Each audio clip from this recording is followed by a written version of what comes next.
Richard, for that dynamic conversation. We've heard today in our Energy Summit about the innovation and technology driving us towards a sustainable future. The next generation of power and fuels. Let's take a more geographical focus now. Africa, we know, is poised to lead the global south. With 30% of global mineral reserves, 40% of the world's renewable energy resources, and a young, energetic population lacking only some inward investment. Let's discuss Africa's climate positive growth agenda with the President of the Republic of Kenya, His Excellency Dr. William Ruto, together with CNN's Eleni Giokos.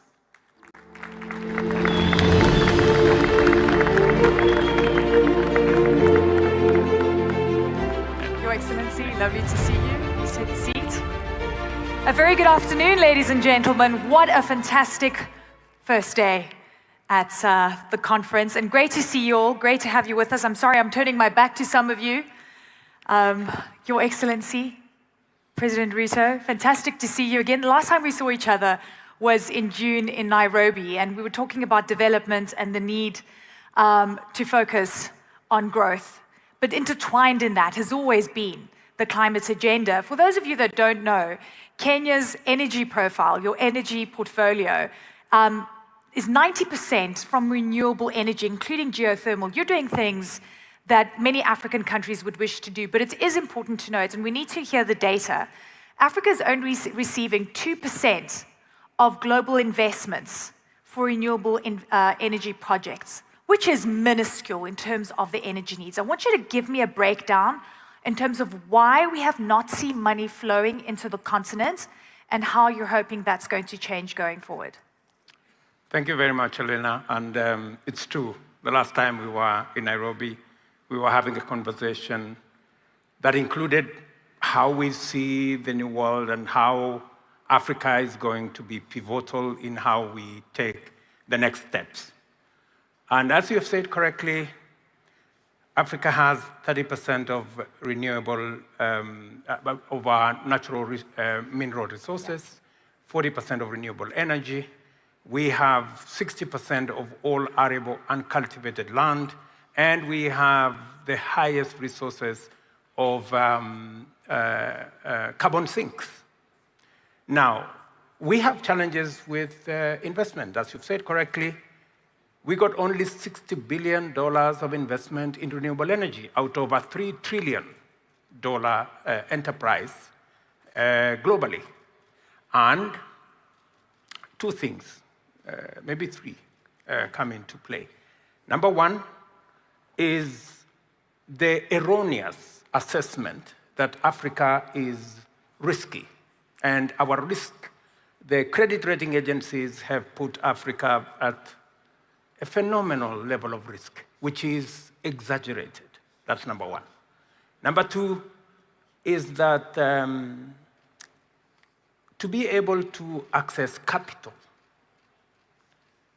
for development with that assessment of risk means that if you go to the markets, you get 5 times, if you're lucky, 6 times, maybe 7 times. But this is the thing, but this unbankable project, this whole thing of Africa not having bankable projects has been an age-old issue, and the fact that the perceptions of risk are still too high, but that doesn't coincide with the climate emergency that's playing out. There is a disconnect. The money needs to now flow in. The commitments that everyone's flowing around and saying, look, we're committing, is not becoming reality, but we're running out of time.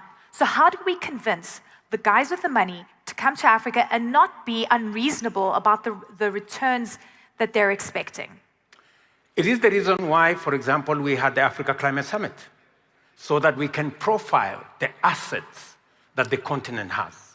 Whether it is mineral assets, whether it's our renewable energy assets, whether it's our carbon sinks, whether it's our human capital. 40% of the world's workforce by 2100 will be living in Africa. 25% of the world population and market will be in Africa by 2050. And therefore, any development, any investment that doesn't bring Africa into the equation is deficient. Yeah. And therefore, the reason why we had the Africa Climate Summit, the first ever, is because we realized that we are in this space. Nobody knows what the assets are in Africa. We have all this negative profile. Africa is a risky continent. It's a continent of conflict. It's a continent of this. But we are re-engineering the profile of Africa so that people can see Africa for what it is, the continent of opportunity, where we have a young median age of 19, innovative, creative, hardworking, educated. In Kenya, for example, I spent $5 billion this year in the education of our young people, from primary school to university. We have tremendous resources in Africa. The world would do itself a favor by tapping into these assets and driving positive growth using the renewable energy assets that we have, using our own minerals that we have, and using our human capital that is ready, creative, and innovative. And so well said. I mean, the human capital elements and the resource, that is Africa's true gem. Look, whether we like it or not, whether anyone in this room likes it or not, Africa is going to industrialize. Africa is on an aggressive path of industrialization. And that means processing commodities that we normally export. It means a bigger automotive sector. That means bigger carbon emissions because we need more energy for it. And no matter which way you look at this equation, Africa has been finding oil and gas reserves, and many countries are ready to extract. Because if the issue of energy security is not solved, we're going to default to perhaps some of the mistakes that have been made before. Kenya has found oil and gas, 2008. We were hoping to see those extracted in the next few years. What is the balance here between reaching climate goals, but clearly also reaching developmental goals with the resources that Africa has, and not just the renewable ones? Let me tell you that there is that wrong perception that renewable energy and economic development cannot go together. You know, that's a wrong perception. My position, and Kenya is an example, you know, when I tell people 92% of our grid is renewable, people don't believe it. But that's what it is. It is possible to drive economic growth. It is possible to drive economic growth using renewable energy. In fact, it is the only plausible, it is the only mechanism that is in harmony with our planet. Okay, so Mr. President, sorry to interrupt. Does that mean you're not going to extract oil and gas? Are you going to put that project aside? We haven't put as much emphasis because we believe that there is opportunity in renewable energy.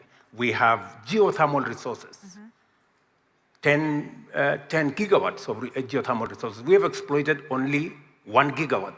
We have huge opportunity. We have huge opportunity in wind. We have huge opportunity in solar. Tell me, why would I invest in energy that damages the only home I have when I have an opportunity to exploit energy that is harmony and that can drive the development that I'm looking for? So does that mean you're putting aside the oil and gas prospects? We have oil and gas projects in Kenya, but that's not my focus. We are focused on renewable energy. We are having a conversation with FFI. We're looking at ammonia. I've had my friends discuss hydrogen. Yeah. We're looking at opportunities in hydrogen ammonia. We're looking at opportunities in e-mobility. That is the trajectory. And I would like to persuade those who do not believe the way we do that in the Africa Climate Summit, we made a clear decision that we're going to pursue climate positive growth. And that is the future. And we believe that it is possible to drive economic growth and at the same time be in harmony with climate by making sure that we use our huge resources in renewable energy. So Africa is disproportionately affected by climate change. I know that Kenya has experienced debilitating droughts, and East Africa in general as well. Africa is also disproportionately affected by energy poverty as well. And we're talking about development versus energy security. This has been an ongoing conversation. How confident are you that the loss and damage fund that was agreed upon is actually going to come to fruition? And are you hoping for some kind of mechanism on carbon credits? As part of the conversation we had at the Africa Climate Summit in Nairobi, we agreed on a couple of things as part of our path to climate positive growth. Number one is, of course, the huge opportunity in carbon credits and carbon markets. And our push will be to create standards and integrity around carbon credits so that we avoid the race to the bottom. That, we get standards, we get real value of what it is that carbon credits are worth, and that we avoid a situation where the prices come down because of standards that are lacking. That's number one. We also agreed that we are going to push the global community for them to look at eliminating barriers on low emission products and services coming out of Africa, and making sure that we have a fair and equitable market that gives products and services, low emission products and services from Africa, a fair opportunity into markets globally. And thirdly, we also agreed that capital, how do we work with the credit rating agencies that do not have sufficient information? How do we create more concessional funding so that we can unlock the potential of our renewable energy assets? I was happy to listen to Ajay Banka of World Bank today, and I sympathize with him. I sympathize with Kristalina. They are undercapitalized. They cannot give us the concessionary resources that we require to unlock our potential.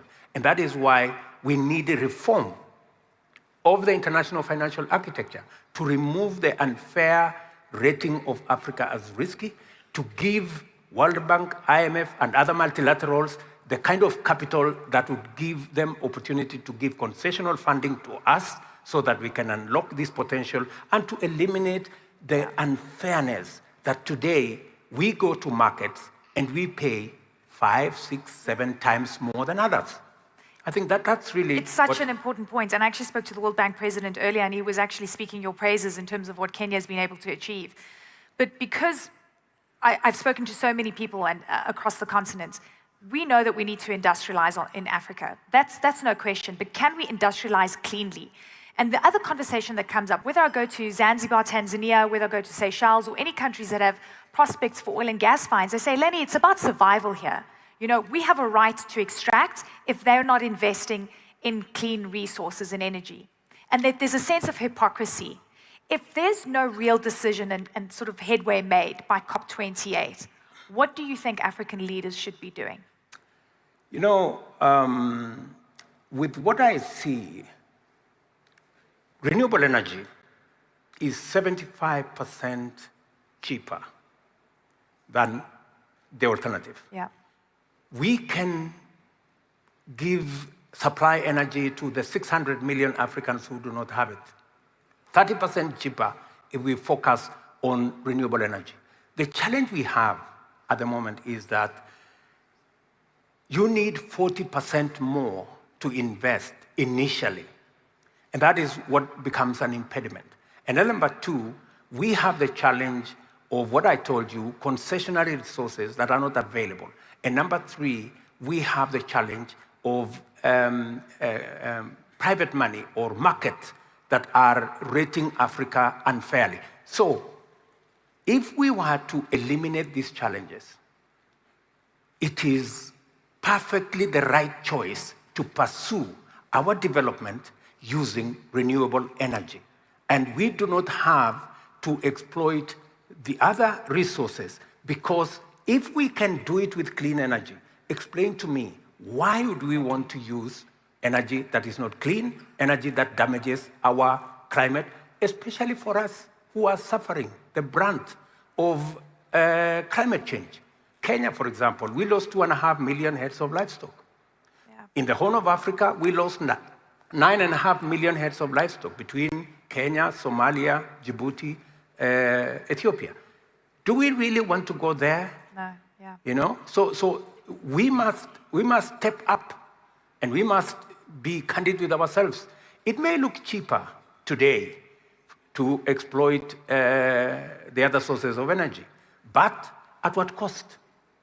A huge cost for future generations at the least. We are in a climate emergency. Mr. President, there's lots of geopolitical tensions happening around the world, and we saw what impact that has on food prices, on fuel prices, whether it's the Russian war in Ukraine affecting grain prices dramatically. It's causing inflation across the African continent and making things so unaffordable. And of course, it creates a huge debt burden. We're also seeing on our doorstep here in the region, in Israel as well. How closely are you watching these events? Because when these events happen, it has a spillover economically, and it takes our eye off the ball in terms of achieving our climate goals. Well, COVID pandemic, the war in Ukraine, what's happening in Gaza and Israel, all these are really unfortunate situations, especially in a world where we are facing a climate catastrophe. And what has it done to us? Increase the prices of fertilizer, increase the prices of grain. Cost of living is a challenge. And cost, a ripple effect on what we already are facing, the effects of climate change. And therefore, we would do a lot well if we were, as human beings, be able to think about how do we resolve these issues? How do we deal with the challenges of conflict? In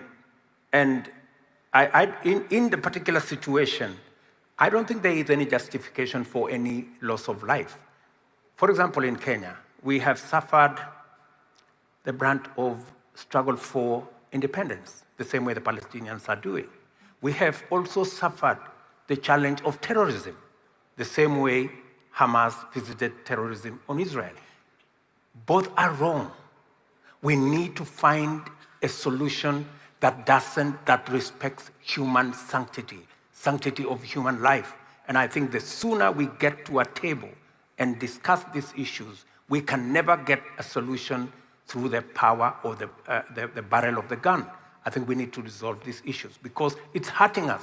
It is hurting those of us in the global south. Yeah. And the one thing I would want to say that the globe must listen to us is it is not possible anymore to do something at the corner and expect that it doesn't affect other parts of the world. Yeah. Just the same way, we have a huge demographic dividend in Africa. We have a big population of young people, learned, creative, innovative. Unless we have inclusive growth, either we invest in exploiting renewable assets that are in abundance in our continent, use it to grow, to smelt bauxite, use it to add value to our iron ore, create jobs in our continent, you will never stop the wave of migration. It doesn't matter how high walls you build. Yeah. It doesn't matter what regulations on immigration you put. It's an exercise in futility. We have a global village. We have one home we share. We better live together because this is what it is. Mr. President. And that is why we have walked away a round of applause from the North versus South issue, because we have one world and we need to realize that that's what it is. You have an important meeting you have to run to. And I wish I could talk to you for longer. Your Excellency, President of Kenya, William Ruto, what a pleasure and honor to see you today. Ladies and gentlemen, His Excellency, the President. Thank you. Thank you so much. Thank you so much. See you again. Thank you. Thank you so much, Your Excellency, and thank you, Eleni. What a fascinating conversation, and what a day, ladies and gentlemen. Today we have delved into the trends shaping global business, investment, geopolitics, and geoeconomics. We heard from the president of the World Bank, Ajay Banga, this morning, who said that the gap is continuing to widen between the global south and the global north. Our board of changemakers right here on this stage discussed the investment climate, from real estate to renewables, and while I heard a lot of trepidation, I also heard a great deal of optimism as well. And no less than 7 ministers joined us on the main stage with their compass to help us plot the journey through the map of a global slowdown, higher interest rates, and sticky inflation. Our energy summit today comes just days after the United Nations Secretary General warned the world that the era of global warming has ended and the era of global boiling has arrived. We heard solutions to the climate problem, how to move from black to green and blue. And we have heard from the presidents of Korea and of Kenya just there about the compelling opportunities for investments. Personally, I've noticed a number of calls for peace throughout the day. So we've got another phenomenal day for you tomorrow here on the plenary stage as we highlight emerging economies, new middle powers, and critical climate solutions, featuring our FII Priorities Summit and the key elements that affect quality of life. Speakers will debate the future of work, living, health, education, sport, culture, and tourism. And even before all of that, kicking us off at 8:45 tomorrow morning, you will not want to miss the Managing Director of the IMF, Kristalina Georgieva. What a great pleasure it has been for me to be with you today, and I look forward to seeing you again tomorrow.